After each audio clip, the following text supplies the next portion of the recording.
Hi.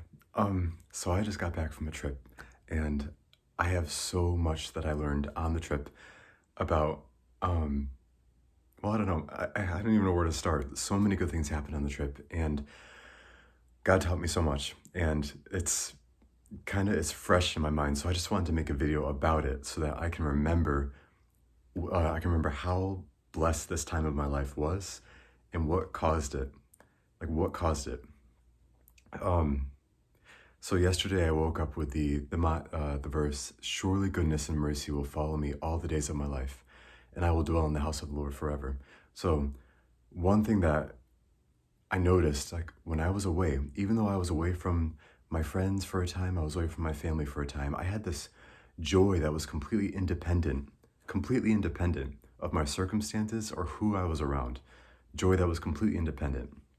And I every single time that I started to kind of start to worry about like, do I need to make a decision or how do I know if I'm making the right decision in my life? Um, like God brought my mind back to Jesus and what he did. It's not about what we do. It isn't about where you choose to go or what you choose to do at all, like period. It's not about what you've done. It's not about what you will do. It's all about Jesus and what he did for you. So, the Apostle Paul actually said, I strive to make nothing known to you except Jesus Christ and him crucified. And so like there were anxieties that were trying to get a hold of my heart saying that you need to do this before God will give you peace. And every time that thought would come, I could never tell what was causing it. I could never tell what I was doing wrong or what I needed to do right. I had ideas of what it might have been, but I wasn't sure. And there's a verse that says, God is not the author of confusion, but of peace. God is not the author of confusion, but of peace. So if you're having thoughts of confusion in your mind, saying, oh, you don't know where to go, or you don't know if you're doing something wrong, or maybe you feel like you're doing something wrong, but you don't know what it is, that's not from God. That's from the devil. And the devil comes to steal, kill, and destroy. He'll come to steal your peace. But Jesus said, I have come that they may have life and have it more abundantly. An abundant life is when you are like, you can't have an abundant life if you're flat and sick in bed in life.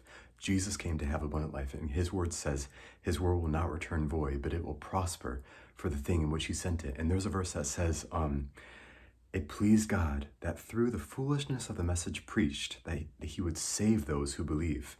The word save in that verse is the Greek word soteria, which is no, it wasn't save. Soteria is the noun word. Soteria is the noun version.